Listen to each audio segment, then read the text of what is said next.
Intro muna tayo.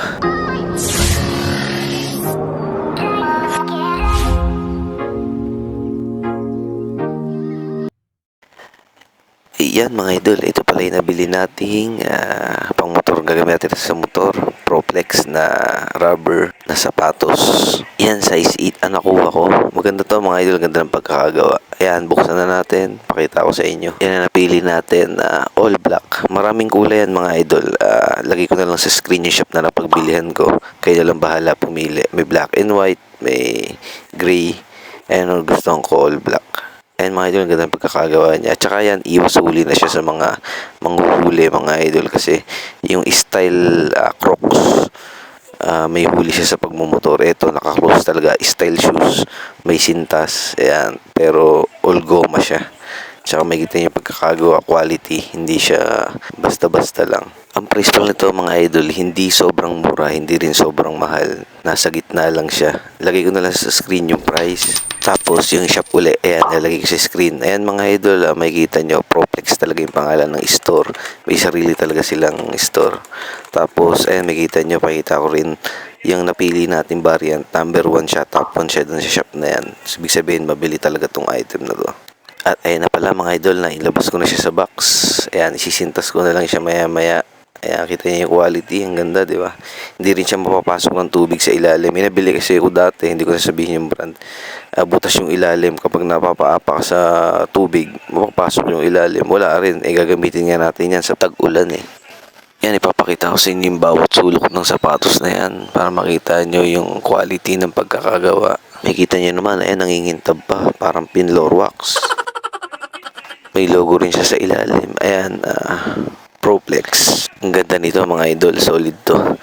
Ayan, maya-maya naisintas ko na tapos sinukat ko ng merong suot na medyas. Ayan, nakalalabasan. Ayan, kita nyo, diba? Side view. Ayan. Yung kabila, hindi ko pa naiayos eh. Pwede nga rin pala to mga idol, pang alis. Ayan, no, kasi matte black siya, hindi siya mahalata. Tapos may sintas. Pwede siya, hindi lang siya pang tag-ulan. Pwede rin siya pang mold.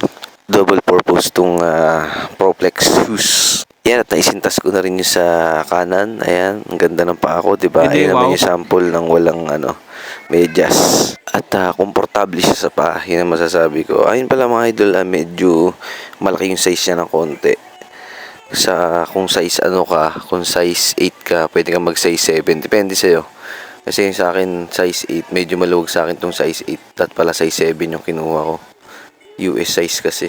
Tapos ganyan pala itsura niya kapag ayan, yung ikaw mismo nakakita. Ang pogi, di ba? Para ka lang naka-rubber shoes. Dito naman mga idol, tinry ko na siya sa motor. Ayan, kita nyo, bagay na bagay siya pang rider. Ayan. Para lang nakasuot ng mga goma na Crocs. Pero siya, iwas huli, gawa ng meron na siya sa likod, parang sapatos talaga siya. Tapos, itatry ko din siya panlakad. Ayan.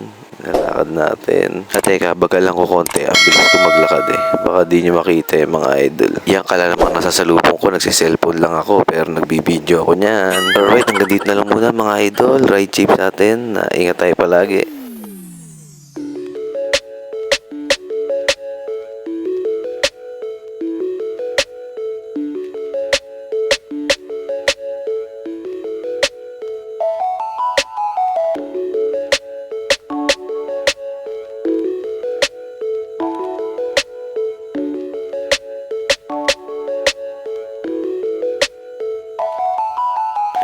Peace out.